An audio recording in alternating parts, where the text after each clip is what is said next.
อันนี้เพิ่นเตือนนะครับก็ต้องฟังแน่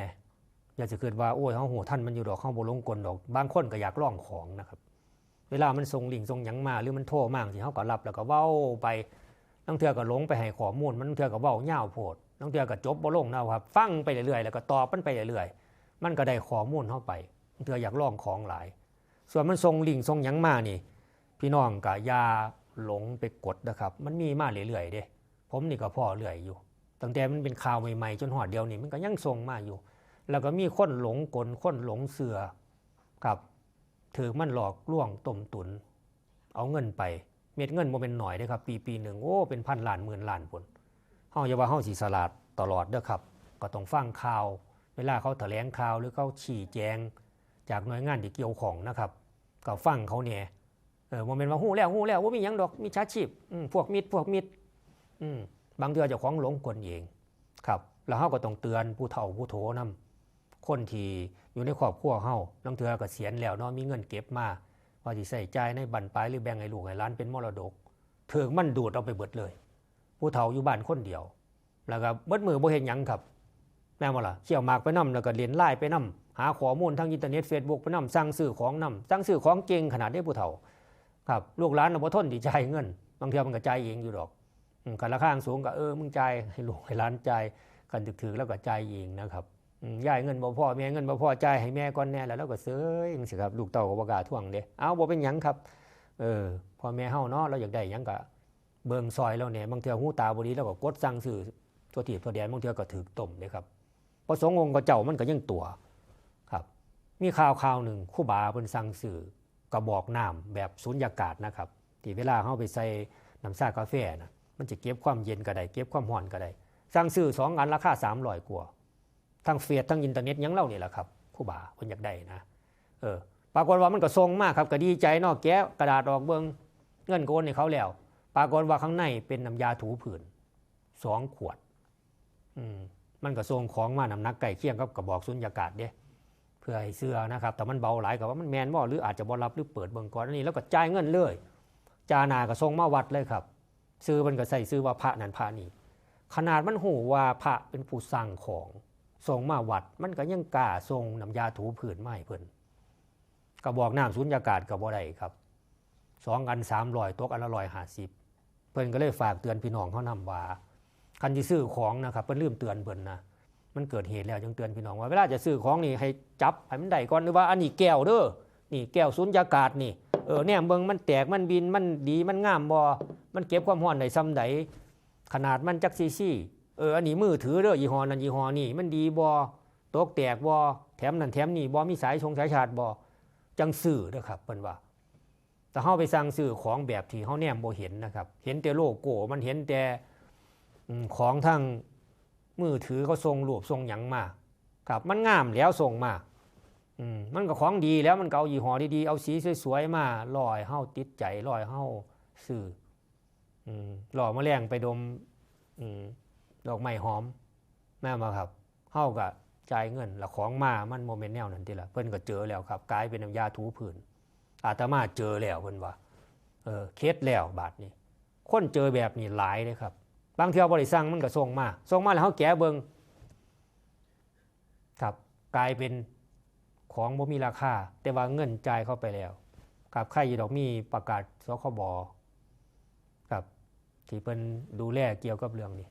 ครับคุ้มครองผู้บริโภคนะครับเกี่ยวกับเรื่องการที่จะดำเนินการกับของที่ส่งมาบ่พึงพอใจหรือของบ่ได้ตามปกของบ่ดีจังซี่ครับมีมาตรการจะต้องขึ้นเงินโอนเงินขึ้นแบบใดเขามีกฎหมายออกมาดูแลอยู่ครับดังนั้นแล้วถ้าไปซื้อของทางอินเทอร์เน็ต Facebook ต้องหูท่านนะครับถ้าท่านซื้อกับบริษัทที่เขามีซื้อใหญ่ๆหลายบริษัทอยู่เวลาซื้อมาแล้วบ่ตรงปกหรือเขาซื้อมาแล้วมันตรงปกอยู่แต่เฮาบ่อยากได้ครับเขาเคยว่าโอ้ยมีอยู่ลูกซื้อมาให้แล้วเฮาบ่ฮู้เฮาเลยไปสั่งมามันซ้ำกันเฮาขอคืนเขาก็คืนให้เด้ครับเอาไปคืนแล้วส่งคืนก็บ่ได้คิดเงินนำส่งคืนเลยพอส่งคืนปุ๊บแม่นบ่ครับเขาก็บ่ได้ส่งปุ๊บมันเข้าระบบว่าเฮานี่นายกอส่งของให้บริษัทนี่คืนสินค้าประเภทนั้นประเภทนี้มันเข้าเครื่องเขาเบิ่งปุ๊บ โอนเงินเขาบัญชีเฮาขึ้นเลยว่าเงินสิเป็นเงินหลักร้อยหลักพันหลักหมื่นหลักหยังก็ตามครับโอนเงินเขาบัญชีเลยแบบไวเลยของก็ส่งขึ้นโดยบ่เสียค่าส่ง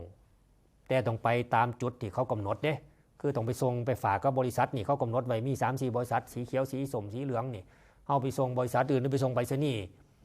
บ่ได้เด้ครับเขามีเงื่อนไขของเขาอยู่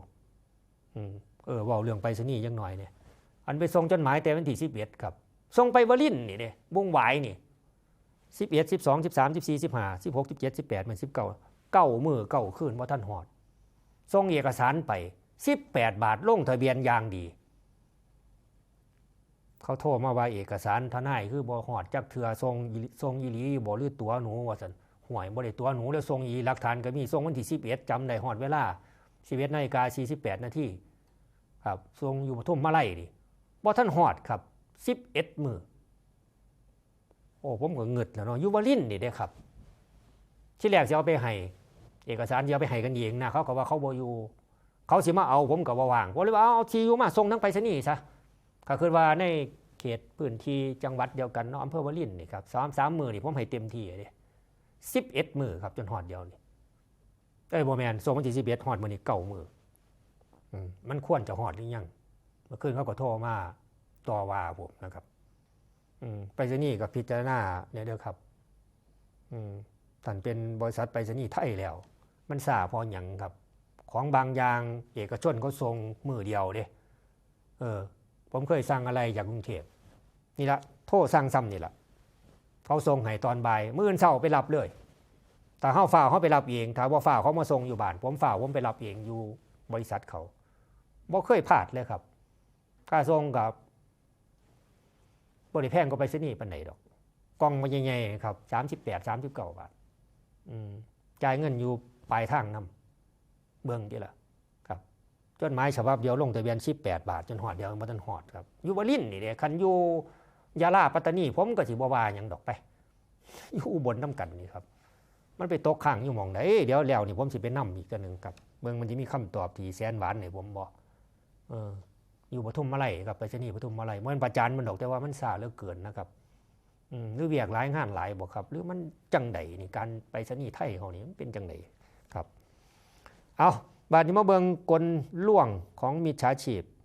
ส่วนมากมันก็จะอ้างครับอ้างว่ามันเป็นเจ้าหน้าที่ของรัฐนี่แหละเป็นสัมภากระเห็นบ่เป็นตำรวจจากฐานีนั่นฐานีนี่จากตม.จากกระทรวงยุติธรรมจากสำนักงานสถิติแห่งชาติจากนั่นจากนี่มันอ้างไว้เบิดครับเป็นหน่วยงานต่างๆที่เป็นทางราชการแล้วก็ส่งขอความเป็น SMS แนบลิงก์มาพร้อมแล้วก็เชิญชวนให้พี่น้องเฮานี่กดลิงก์ครับอาจจะคูเฮาก่อนอาจจะบอกเฮาว่าเฮามีปัญหาเกี่ยวกับนั่นนี่ให้กดลิงก์ตัวนี้เบิ่งเด้อรายละเอียดครับขอความที่มันมักนิยมใส่แล้วก็ตัวนะครับก็คือธนาคารปรับปรุงระบบอยู่โปรดอัปเดตข้อมูลตามลิงก์นี่เห็นบ่เฮาก็ย่านเฮาโอนเงินทางธนาคารแบบผ่านมือถือบ่ได้แบงกิ้งโมบายหยังเพิ่นน่ะล่ะสะดวกสบายหลายแต่ก่อนโอนเงินต้องไปธนาคารจะเบิกเงินต้องไปตู้เดี๋ยวนี้โอนอยู่มือถือนี่ครับย่านบัญชีหายย่านมีปัญหาหยังเดี๋ยวบัตร ATM จะกดบ่ได้บัตรเครดิตจะใช้บ่ได้ให้อัปเดตข้อมูลก่อนกดตามที่ลิงก์มันแนบมาช่วยเลยไปกดอย่าไปกดเด้อครับถ้าท่านสงสัยมันแม่นบ่แม่นไปธนาคารเลยไปถามเขาเลยมันมีปัญหาบอกเขาสิอัปเดตข้อมูลบ่นี่ธนาคารนี่คอยเป็นลูกค้าเจ้านี่เว้าฟังเบิ่งไปหาเจ้าที่โตเป็นๆเลยเขาเว้าฟังเขาก็สิว่าบ่มีแม่ไปเชื่อดีได้แม่บ่กดนี่แต่แม่กดนี่เงินแม่ศูนย์เด้นี่แม่ว่าล่ะไปถามต้นสังกัดเลยคำมันอ้างว่าเป็นสัมภากระไปสัมภากระมันอ้างว่าเป็นตำรวจไปหาตำรวจส่วนมากมันอย่างตำรวจไกลๆเขาอยู่บนมันหลังตำรวจเชียงรายบนแม่ว่าล่ะครับเขาไปหาตำรวจอุบลเนี่ยเขาติดต่อไปตำรวจเชียงรายก็ได้ไม่ยากเดียวนี่แม่ว่าล่ะอ้างว่าจากหน่วยงานนั้นหน่วยงานนี้เขาไปหาต้นเรื่องมันเลยครับมันจะได้เรียบร้อยแต่ว่าความเป็นจริงแล้วเนาะหน่วยงานราชการเขาบอติดต่อพี่น้องทั้งข้อมูล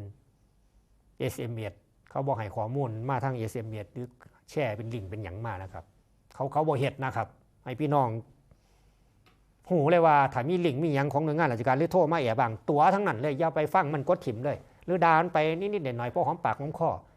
กดถิ่งเลยอย่าไปรับมันเด้อย่าไปกดลิงก์อย่าไปเสือมัน เพราะหน่วยงานราชการเขาจะบ่ติดต่อพี่น้องทั้งนี่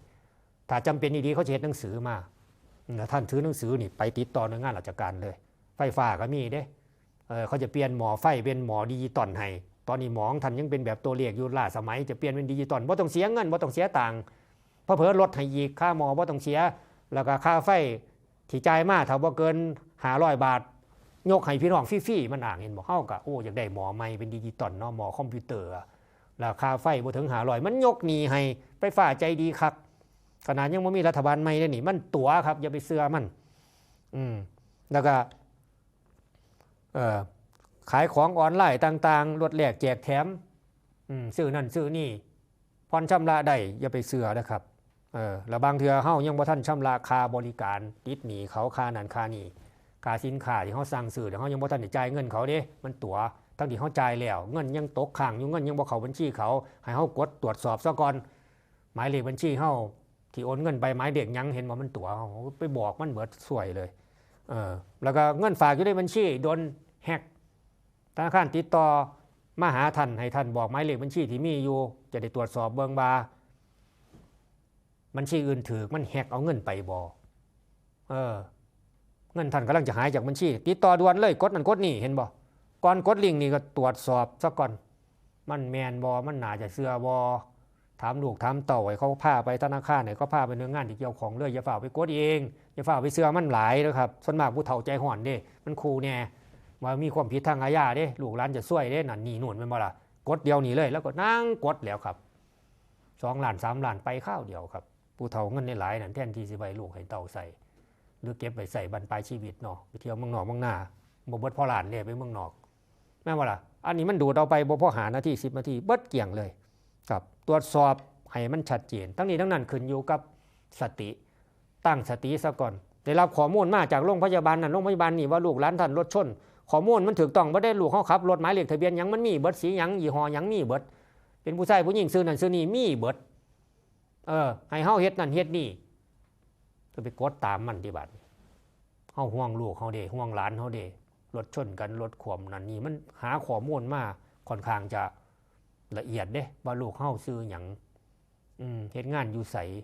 เลขรถทะเบียนอีหยังเฮาก็เชื่อที่ละบ่ฮู้คนยังสิบ่ฮู้ถ้าบ่เป็นความจริงที่แท้มันตั๋วครับเรื่องแบบนี้เกิดขึ้นหลายนำรวมทั้งโทรมาจากสำนักงานที่ดินว่าที่ดินท่านไปโอนหมดมันหูเด้โอนหมดมันนี่มีปัญหาต้องมาแก้ก่อนเพราะท่านพิมพ์ผิดพิมพ์ถูกวงเงินบ่ตรงกันกับสัญญาให้มาแก้ก่อนแต่ว่าถ้าบ่อยากมากดเอาตามนี่เดี๋ยวสิแก้ให้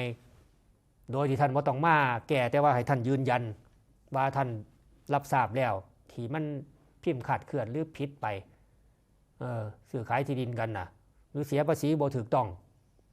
เสียขาดไปท่านนี่เดี๋ยวจะมีปัญหาเขาจะหาว่าท่านฉ้อโกงค่าภาษีเด้จะดำเนินคดีเด้ให้กดลิงก์แล้วก็โอนเงินให้มันเลยค่าภาษีที่จ่ายบ่ครบขาดอยู่12,000ขาดอยู่18,000หยังมันฮู้ข้อมูลว่าเฮาไปโอนดินมาได้จังได๋เห็นบ่นี่แหละประหลาดเด้แล้วก็ผู้ที่ไปโอนดินใหม่ๆก็เชื่อที่ล่ะเพราะมันฮู้รายละเอียดว่าที่ดินตั้งอยู่หม้องนั้นหม้องนี้ที่คุณไปโอนหม้องนั้นหม้องนี้คนรับโอนซื้อหยังมันฮู้รายละเอียดเบิดเอาโหลดแม่นบ่ล่ะแย่เลยเฮาก็ฝากไว้ครับอย่าไปเชื่อคนง่ายตั้งสติดีๆก่อนมีโทรศัพท์มามีลิงก์มีหยังโผล่ขึ้นมาสอดขึ้นมาอย่าไปสนใจตรวจสอบไปหาหน่วยงานที่เกี่ยวข้องเพื่อเช็คแล้วก็ปลอดภัยกับถ้าหลงกลมันเสียเงินเสียรูมันครับ